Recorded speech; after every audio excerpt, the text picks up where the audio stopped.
ਤੁਹਾਡੇ ਕੋਲ ਆਏ ਆ ਇਹ ਬੜੇ ਤੀਕ ਹੁਣੀ ਸਾਡੇ ਵਾਸਤੇ ਕਾਬਿਲ ਇhtਰਾਮ ਆ ਸਾਡੇ ਵਾਸਤੇ ਸਾਰੇ ਭਰਾ ਇਹਨਾਂ ਨਾਲ ਕੋਈ ਵਾਧਾ ਘਾਟਾ ਹੋਵੇ ਅਸੀਂ ਗਰੰਟ ਕਰਾਂਗੇ ਹੋਰ ਮਾਦਰ ਜਾ ਕੇ ਆ ਗਏ ਆ ਸਭ ਵੱਡੇ ਭਰਾ ਸਾਡੇ ਬਾਤ ਕੋਈ ਐਸੀ ਗੱਲ ਨਹੀਂ ਤੁਹਾਡੇ ਤੋਂ ਮਾਦਰ ਜੀ ਜੋ ਮੰਗੋ ਕੋਈ ਮਸਲਾ नहीं कोई दिल च भी नहीं रखनी तेरी थले होने जगह मेरा माल के दुकान है ना उतना बहुत ज्यादा ही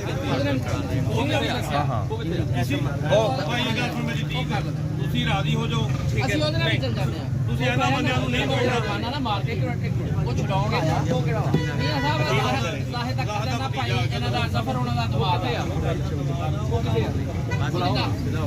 ਨਹੀਂ ਉਹਦੇ ਕੋਲ ਜਾਣਾ ਉਹ ਤਾਂ ਦੱਸਾਂ ਕਿ ਉਹ ਛਡਾਉਣ ਆਇਆ ਉਹਨੂੰ ਵੀ ਲੱਗ ਗਿਆ ਛਡਾਉਣ ਦੇ ਕੰਮ ਉਹਦੇ ਵੀ ਜਗ੍ਹਾ ਹੈ ਕਿ ਜਗ੍ਹਾ ਹੈ ਬਣਾ ਲਾ ਇਹ ਜਗ੍ਹਾ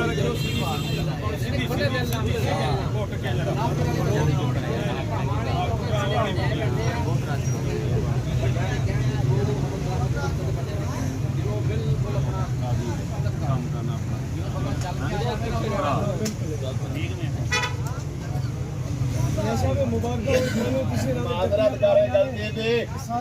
मादरत करे गलती दी नहीं ना मैं मादरत करूंगा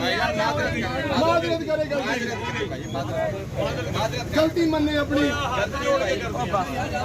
हाथ जोड़ के माफी मांग नहीं हाथ जोड़ के माफी मांगे एक मिनट जी मैं यार बाहर हूं ना मैंने छितर मारा था हाथ में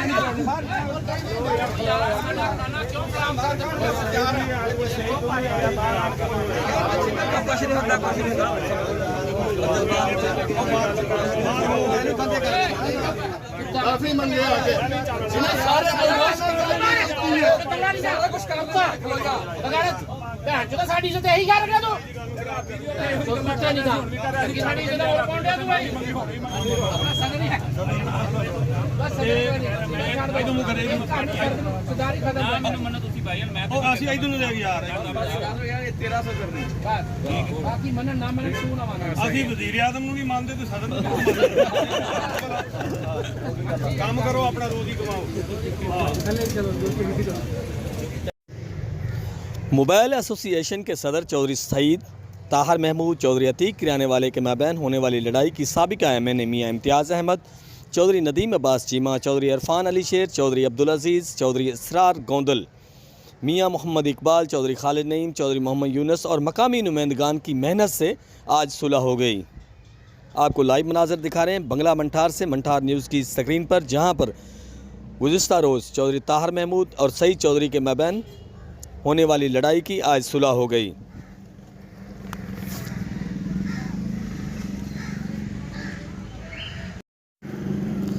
सईद चौधरी ने ताहर महमूद और अतीक किराने वाले से माजरत की। उसके बाद अदील हैदर की दुकान पर भी गए, उनसे भी माजरत की। बहुत अंजमन ताजरान की तरफ से और मकामी लोगों की तरफ से बहुत अच्छा इस बात को जो है तस्वर किया जा रहा है कि इन दोनों के माबैन होने वाली सुलह जो है बहुत अच्छी बात है, सुलह होनी चाहिए थी और वो आज हो गई।